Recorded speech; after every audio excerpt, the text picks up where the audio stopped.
Então, gente, queria que vocês abrissem a Bíblia de vocês lá em Efésios. A gente vai seguir naquele assunto lá. Na verdade, eu não vou perder mais muito tempo, né? Eu não vou mais gastar muito tempo nesse assunto.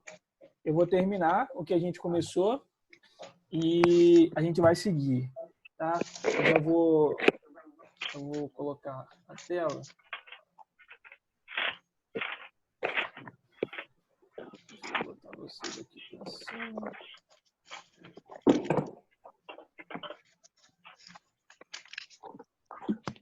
Tá aparecendo aí para vocês, né?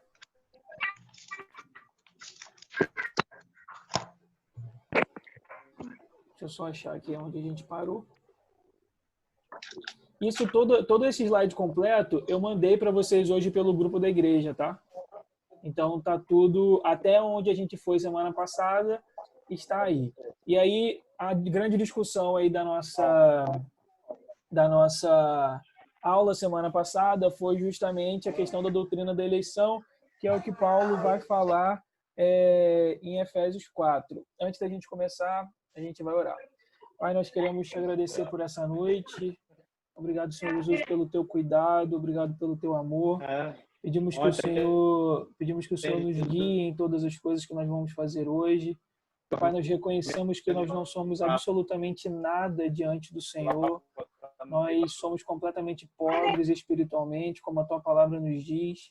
E pedimos que uma vez que nós não sabemos nada, que o Senhor possa nos ensinar todas as coisas, uma vez que nós não temos nada, que o Senhor possa nos dar aquilo que é necessário, uma vez que nós não somos nada, que o Senhor possa fazer aquilo que o Senhor quiser das nossas vidas.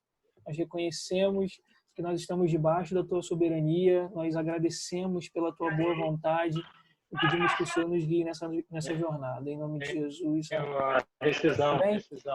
Deixa eu só ver quem está com o microfone aberto.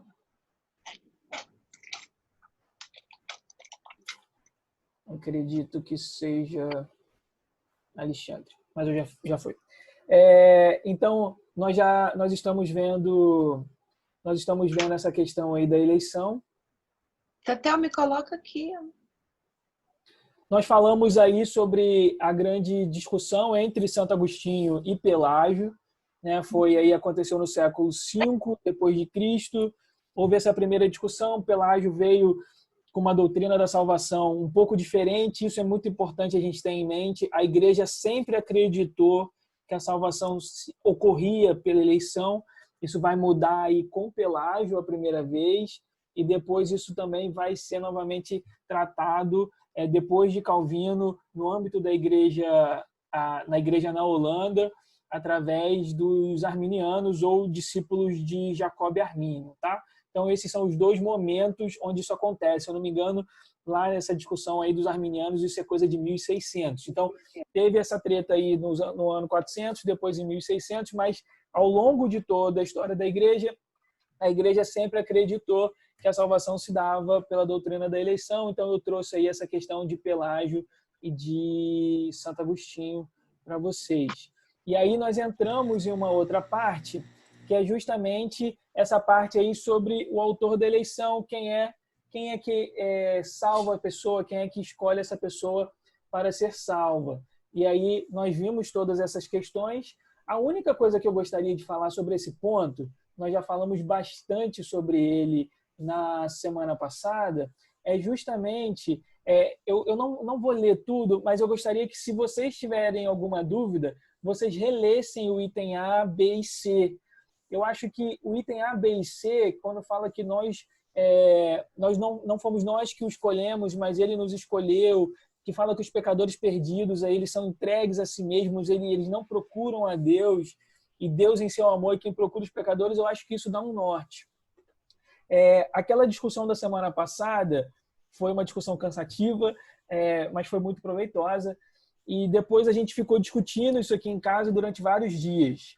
É uma coisa incrível. A gente senta na mesa e invariavelmente a gente acaba discutindo alguma coisa de Bíblia, alguma coisa de teologia, o que é muito bom. E aí a gente foi discutindo sobre isso e a gente falou, olha, talvez essa questão não tenha ficado muito clara e tudo mais. E uma coisa que a gente tem que ressaltar quando nós falamos sobre salvação, nós sempre falamos sobre soberania de Deus. não é uma situação de quem está certo ou quem está errado, mas é de quem tem a soberania na salvação. Nós acreditamos que a soberania de Deus, e é isso que a Bíblia nos fala, a soberania na salvação ela é exclusiva e completamente do Senhor. O homem não tem parte nisso e nem poderia ter por causa da corrupção do pecado. Tá? Então, nós tratamos sobre esse assunto. Então, se você ficou com alguma dúvida, eu aconselho que você releia e depois nos procure pessoalmente, aí, que a gente vai continuar conversando. Depois a gente falou sobre que Deus não nos escolhe por causa da nossa santidade e tudo mais. Nós falamos sobre esse texto de Efésios 1:5. Sabemos que... Não é esse texto de Efésios 1:5. Esse texto é de Romanos 8, 28 e 30, que fala que todas as coisas cooperam para o bem daqueles que amam a Deus, dos que são chamados segundo o seu propósito. E sempre lembrando que a base dessa promessa do versículo 28 é justamente o versículo 29 e o versículo 30, que fala sobre salvação. Quem são esses que... Quem é o alvo da promessa do versículo 28? Aqueles que foram predestinados para serem conforme a imagem do seu Filho, a fim de que seja primogênito entre muitos irmãos, como diz o versículo 29. Então, esse texto vai falar que antes nós fomos predestinados, a gente vai falar um pouquinho sobre esse momento dessa escolha do Senhor, quando que Deus nos escolhe. Nós somos, então, escolhidos, depois nós somos chamados. Isso é uma outra questão que você precisa ter em mente. Você foi escolhido por Deus desde antes da eternidade. Agora, você tem um momento em que você é chamado. Todos nós temos um momento em que somos chamados. Então, eu até dei o exemplo na semana passada sobre as crianças. Por exemplo, o William cresceu na igreja. O Samuel cresceu na igreja. Os filhos da Kelly cresceram na igreja. A Sara, da Raquel e do Júnior cresceu na igreja. Agora, não é só porque eles cresceram na igreja que eles não vão ter o momento do chamamento deles, do chamado deles. Eles vão precisar passar pela conversão. Eles vão precisar nascer de novo. Eles vão precisar confessar a Cristo. É muito importante que as professoras da escolinha que lidam com as crianças tenham essa sensibilidade. Vai chegar uma hora que as professoras da escolinha vão precisar guiar a criança numa oração de confissão. Essa oração de confissão precisa chegar para elas. A Bíblia fala que a gente precisa confessar a Cristo como nosso Senhor e nosso Salvador. Então, assim como nós guiamos elas ao batismo, ao que a gente chama de sacramento do batismo, que é a confirmação pública da decisão da pessoa de seguir a Cristo, as crianças da escolinha elas precisam ser guiadas na oração de confissão. Então, não existe isso, você nasceu na igreja. Não existe isso. A criança vai precisar passar pelo momento dela de nascer de novo. Eu até dei um exemplo. Deixa eu só liberar a Tatiana aqui. O meu terapeuta, que também é crente, quando ele vai falar sobre o filho dele é agitado, e as pessoas vão reclamar do filho dele, ele fala, olha, eu tenho esperança que ele nasça de novo. É uma criança, acho que tem 3 anos, 4 anos, ele brinca dessa maneira porque ele tem essa consciência. A minha esperança é que ele nasça de novo. Então, assim, as crianças precisam passar por isso. E agora, como diz a tela, você foi predestinado, depois você foi chamado, todos nós tivemos um momento que é o momento da nossa conversão. Por exemplo, o Júnior deu na semana passada um exemplo de que ele ouviu a pregação do evangelho várias vezes e chegou uma hora que... A Tatiana está pedindo para entrar, mas eu já adicionei ela. Chegou uma hora que ele finalmente acordou e despertou para as coisas de Deus. Não foi na primeira vez que ele ouviu sobre o Evangelho, mas teve uma hora, um dia, uma hora marcada, um lugar marcado, um ambiente, que era um ambiente onde Deus chamou o Júnior naquele momento. Então, nós somos predestinados, nós somos chamados. Depois que nós somos chamados, nós passamos pela conversão, nós somos justificados. Ou seja, a nossa culpa, o processo de a justificação é o processo de retirada de culpa pelos nossos pecados. Se isso não tivesse acontecido, todos nós ainda iríamos merecer e somos merecedores, mas nós seríamos condenados ao inferno. Agora, no momento da justificação, a culpa pelos nossos pecados ela é retirada e nós podemos ter acesso à salvação. Então, nós somos predestinados, chamados, justificados e, por fim, quando Cristo voltar, no momento do seu reinado, nós seremos glorificados, nós teremos o nosso corpo glorificado. Essa é a promessa para todos os santos. Essa é a promessa para todas as pessoas que nasceram de novo. Então, o texto lá de Romanos, no versículo 28, ele fala exatamente isso, que o fundamento da promessa é justamente pelo fato de nós termos sido predestinados, chamados, justificados e glorificados. Ok? Então, nós já falamos sobre esse assunto, nós já falamos sobre esses textos. Thales, Oi, quem me chamou? posso fazer uma pergunta? Pode.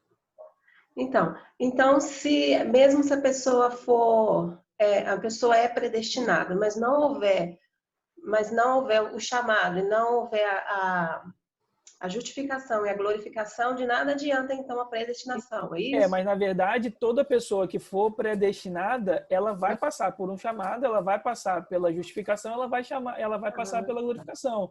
Se não houvesse isso, Deus não teria predestinado. Então, Deus, na eternidade, ele fala, olha, a graça vai ser salva. Eu amo a graça. Eu amo a graça. Exatamente. Eu amo a graça. Então, ele te escolheu desde antes da fundação do mundo. Por quê? Porque ele te amou. É simplesmente por causa disso, porque ele te amou. E aí, então, você vai chegar uma hora. Chegou uma hora em que você foi chamado, chegou uma hora em que você foi justificado, e vai chegar uma hora no futuro em que você vai ser glorificado. Tá bom? Entendi. Exatamente. É uma consequência de uma coisa da outra. Não tem como você ser chamado e justificado, não tem como você ser predestinado, chamado e não ser justificado. É uma coisa. Então, esses textos aí nós já vimos, 2 Timóteo 1:9, Apocalipse 13:8. E aí, por que Deus nos elegeu? A gente já também falou, o texto é Deuteronômio 7, do 7 ao 8, e ele faz isso exclusivamente por amor, não existe outra justificativa para Deus ter nos escolhido. Nós não somos melhores nem piores do que ninguém, foi justamente por amor. E o fato de Deus ter feito isso por amor, gente, mostra como que Deus é soberano no seu ato de salvar. Se você tiver no celular, você pode passar a tela, talvez, para aparecer o meu rosto enquanto eu estiver falando, para você não ficar olhando para o nada e talvez facilitar o seu entendimento. O ato de Deus salvar dessa maneira, simplesmente por amor, isso ressalta a soberania de Deus na salvação.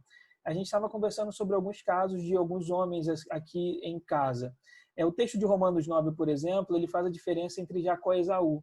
Falam que eram gêmeos na mesma barriga e Deus amou a Jacó e rejeitou Esaú. Agora, quando eu estava falando isso, conversando com meu pai, para pensar a história de Jacó. Jacó, antes de virar Israel, Jacó, ele era um cara que simplesmente não, usando português claro, como diria o Gilmar Mendes, ele é um cara que ele não prestava.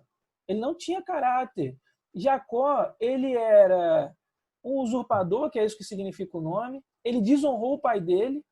Ele fez um conluio com a mãe para fraudar o pai e o irmão, se aproveitando de um estágio de completo vulnerabilidade do pai. O pai estava cego. A Bíblia fala isso, que o pai de Jacó estava cego. Isaac, né? Abraão, Isaac e Jacó. Isaac estava cego. Então, você pega... Seria o equivalente ao meu pai ficar bem velho, cego, eu fazer um plano com a Raquel para fraudar os meus outros irmãos. Foi isso que Jacó fez. Jacó é um pai? Beleza, é um pai depois. Mas antes o cara simplesmente não prestava. Ele não tinha caráter, ele fraudou o irmão e ele desonrou o pai dele. Mas Deus escolheu Jacó. Para pensar em Paulo. O que Paulo era, gente, antes dele ser convertido, antes dele ser chamado? O que ele era? Ele era um assassino.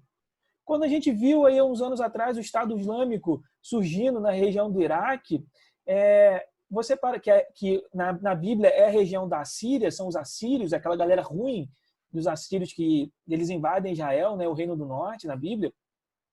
Você vê, Paulo, ele era um assassino. Ele simplesmente era um assassino, ele era um sanguinário. E ele foi escolhido para ser o apóstolo que levou o evangelho para os gentios. Então, por que Deus escolheu a graça? Por que Deus me escolheu? Por que Deus escolheu você?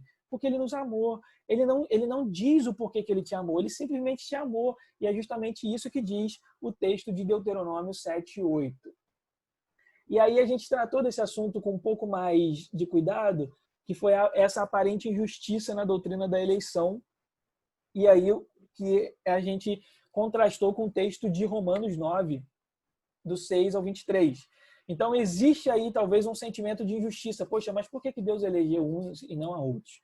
Quando você tem esse sentimento de injustiça, o que você precisa ler é Romanos 9, do versículo 6 ao versículo 23. O texto de Romanos 9, ele acaba com todo o sentimento de injustiça que você possa ter. Agora, eu entendo que existem algumas pessoas que vão ficar, poxa, mas não é bem assim, eu não conheço Deus dessa maneira. Eu entendo. E aí você precisa submeter o seu coração e a sua alma ao Espírito Santo em oração. Semana passada, a gente estava conversando aqui em casa sobre isso e surgiu uma indagação. Poxa, será que a gente como professor da igreja, a gente pode ensinar todas as coisas para todo mundo? Será que eu preciso fazer uma diferenciação? Poxa, quem tem base para entender isso e quem não tem? Eu disse que não. A minha posição foi de que eu não poderia fazer isso. E sempre, desde o início, quando eu comecei a dar aula, eu me propus a sempre ensinar tudo para todos. Eu nunca vou partir do pressuposto de que, olha, eu não posso ensinar tal assunto porque eles não vão entender. Até porque é minha função como professor e mestre fazer vocês entenderem. Agora, o ponto principal de eu não fazer isso é porque se eu parto do princípio que eu não posso ensinar determinado assunto porque vai ter alguém que não vai entender, então eu coloco toda a responsabilidade do ensino nos meus ombros. Eu coloco toda a responsabilidade por ensinar nos meus ombros e eu excluo o Espírito Santo dessa equação. Então, sobre esse assunto, se você ainda tem dificuldade de conciliar essa questão desse sentimento de injustiça com o texto de Romanos 9, submeta essa questão ao Espírito Santo em oração. Não estou sendo religioso e também não estou fugindo da discussão. Se você me conhece, você sabe que eu gosto de uma discussão, até porque eu sou advogado e a gente gosta de uma treta. Agora, você precisa sempre submeter esse tipo de coisa a Deus, ao Espírito Santo em oração. Quando você vai ler a sua Bíblia, você precisa orar. Então, se você ainda tem esse sentimento de injustiça, submeta essa questão ao Espírito Santo em oração, junto com o texto de Romanos 9, 6, 23. Mas como eu disse que eu não fujo de discussão, aí vai uma catucada. Se você tem dificuldade, uma dificuldade genuína, submeta isso em oração.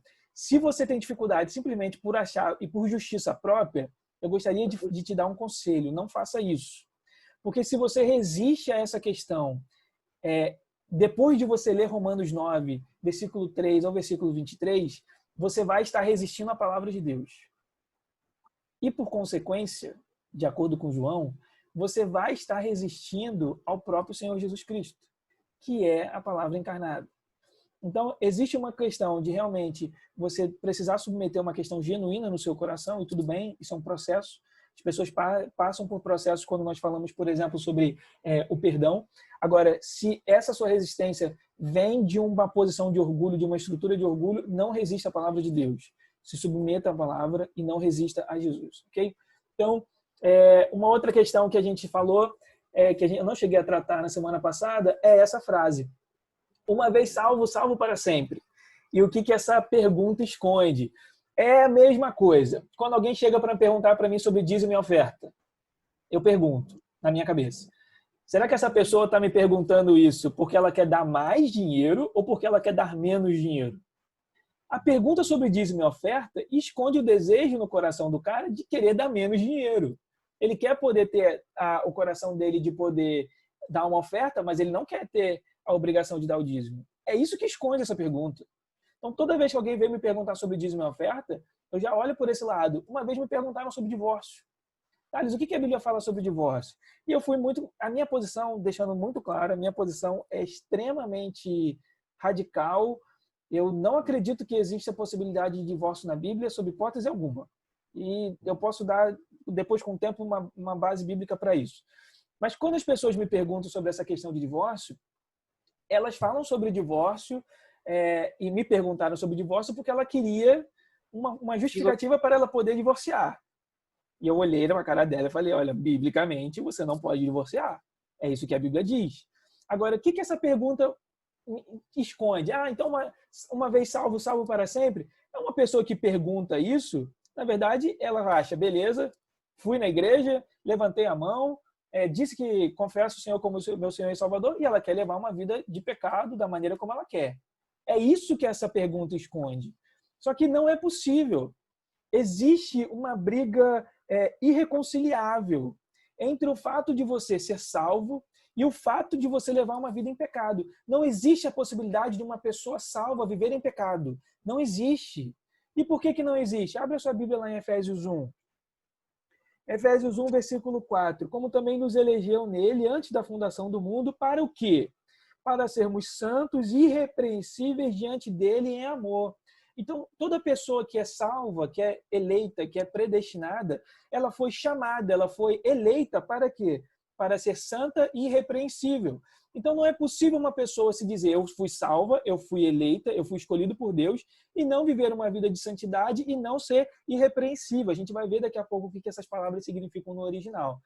Agora, essa frase aí, uma vez salvo, salvo para sempre, no sentido de que a pessoa quer viver uma vida de pecado, isso não combina. Não existe.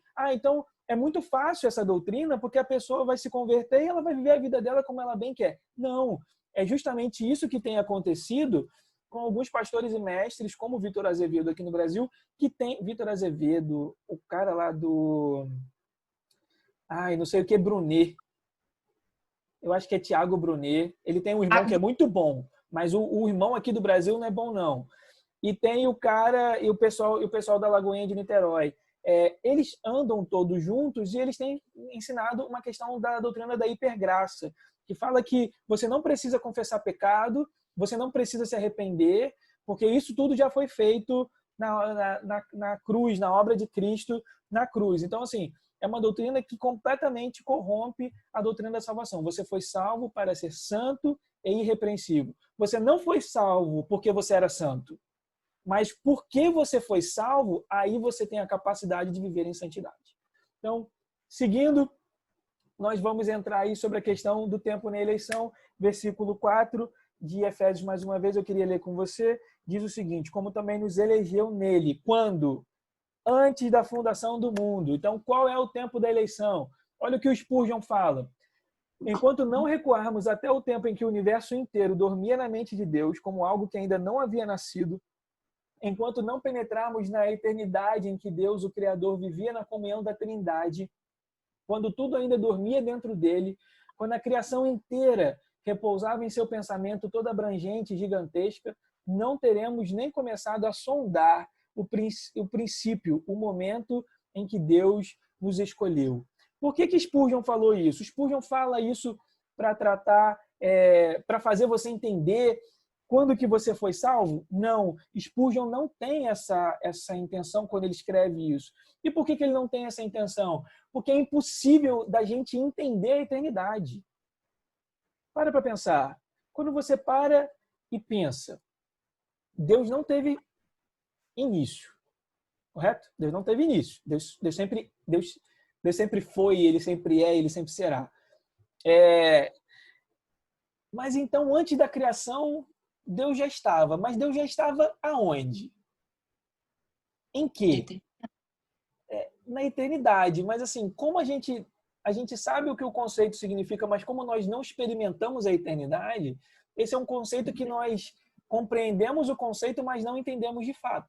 Então, quando Spurgeon ele fala sobre isso, ele não fala no intuito de você entender que o momento da sua eleição, o momento da sua salvação. Ele simplesmente tem o intuito de te gerar esse assombro.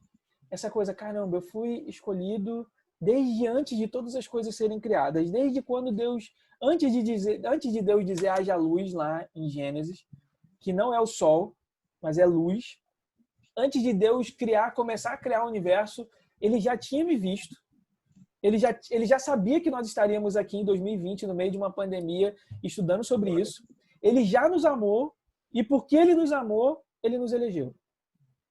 Isso aconteceu na eternidade. Então, o momento da sua eleição é na eternidade. Eu queria que você abrisse a sua Bíblia em 2 Tessalonicenses 2, por favor.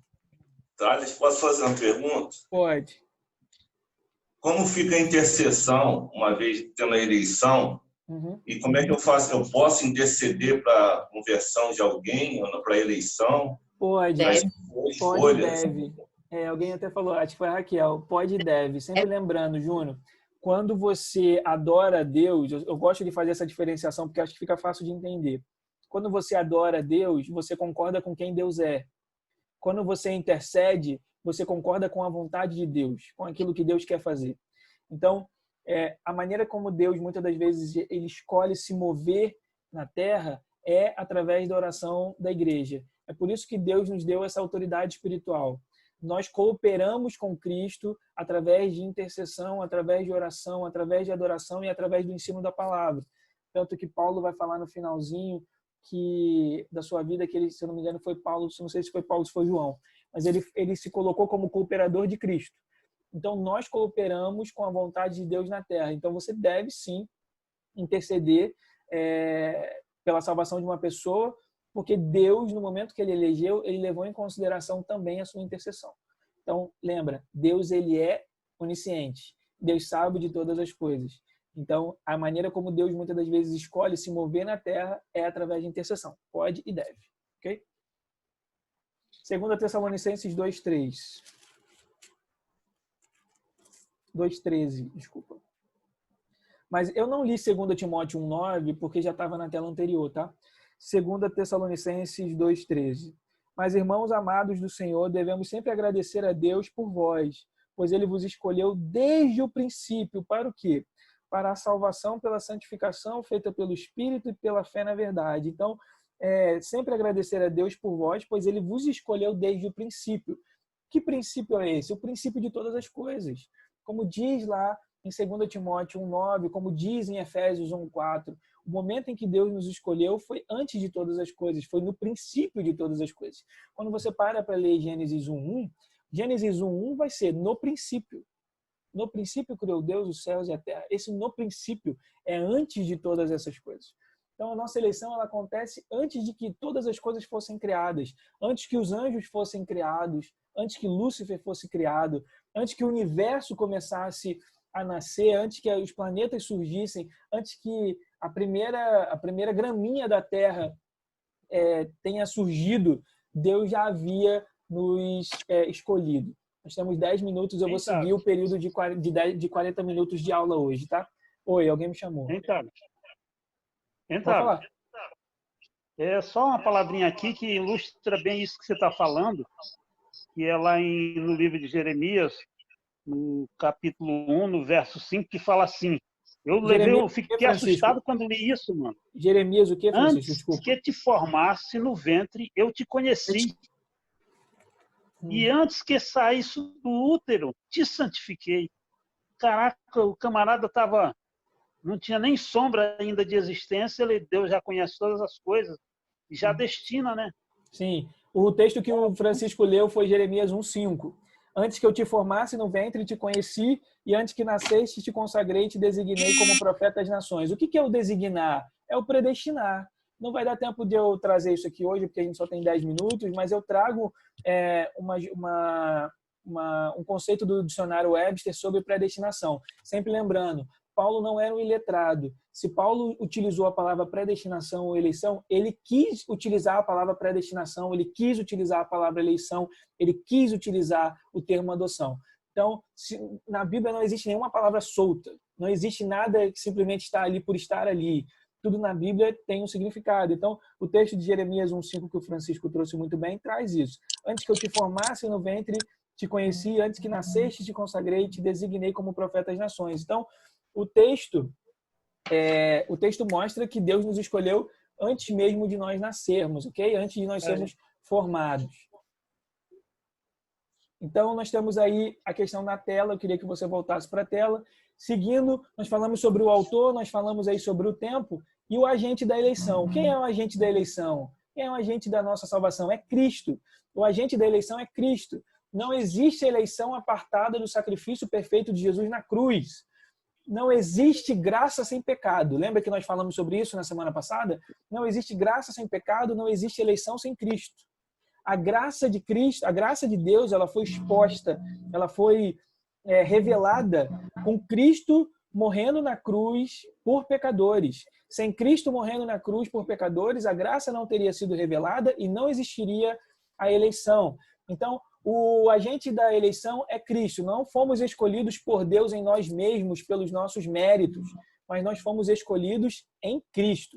Então, nós falamos isso também na semana passada. A eleição vem de Deus, ou seja, Deus nos escolhe para salvar. Ela acontece através de Cristo e ela é para a glória de Deus. Então, perceba, todo esse processo de salvação, ele vem de Deus e vai para Deus. Ele nos salva através de Cristo e volta para ele com louvor da glória da sua graça.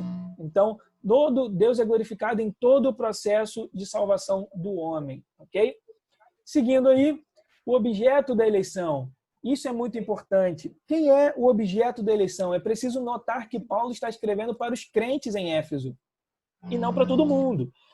Por que isso é tão importante? Deixa eu pegar aqui até para eu não perder e não deixar de falar nada. Por que isso é tão importante? Porque quando ele vira e fala, ele nos elegeu, que é o que Paulo vai falar no versículo 4, como também nos elegeu, ele está falando para os crentes em Éfeso. Essa carta não é para não crentes. Essa carta é para pessoas que nasceram de novo. Paulo está falando que sobre salvação para uma pessoa que nasceu de novo. Então, quem é o objeto da eleição?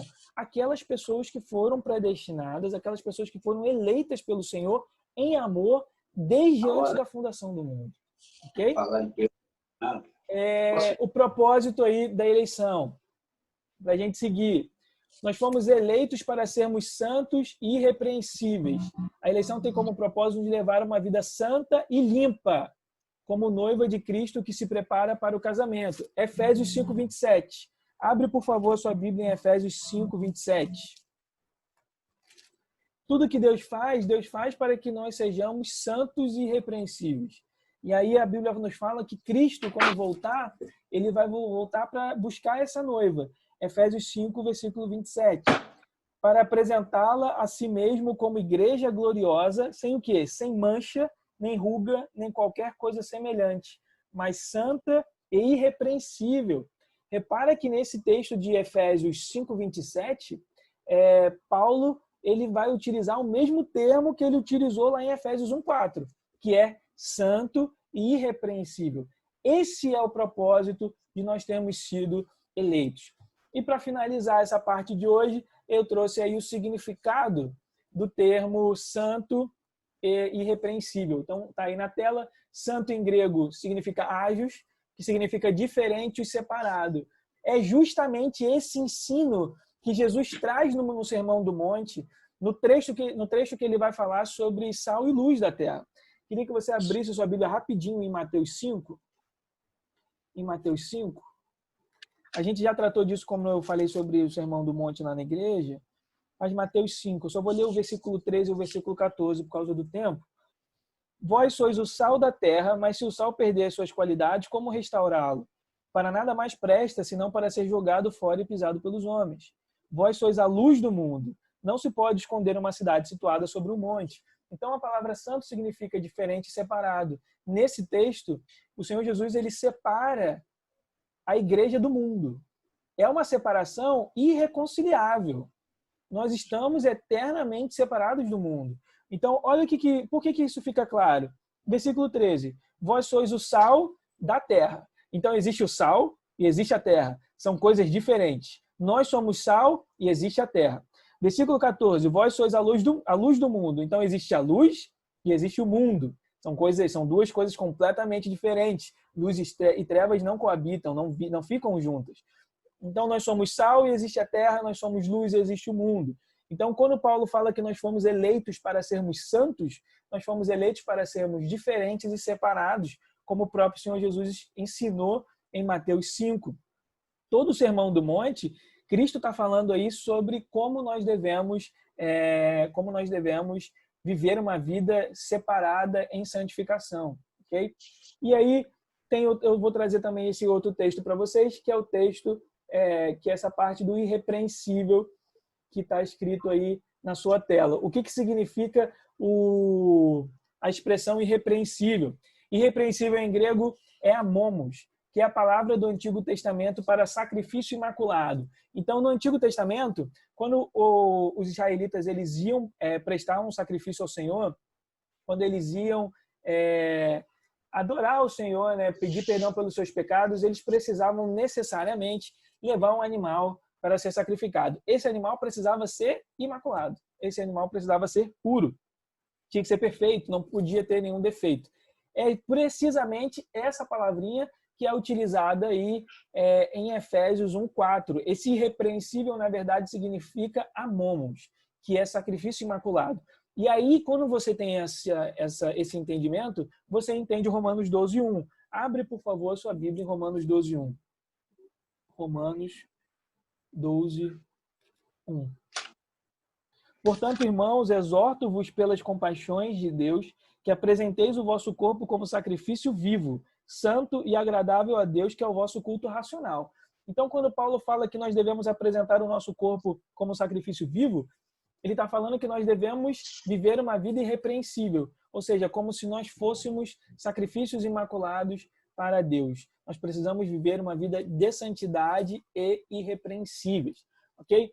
Seguindo, eu não vou entrar no versículo 5, eu queria só ler com vocês. Abre, por favor, a sua Bíblia em Efésios 1:5 e eu vou fazer só uma pequena observação sobre o texto.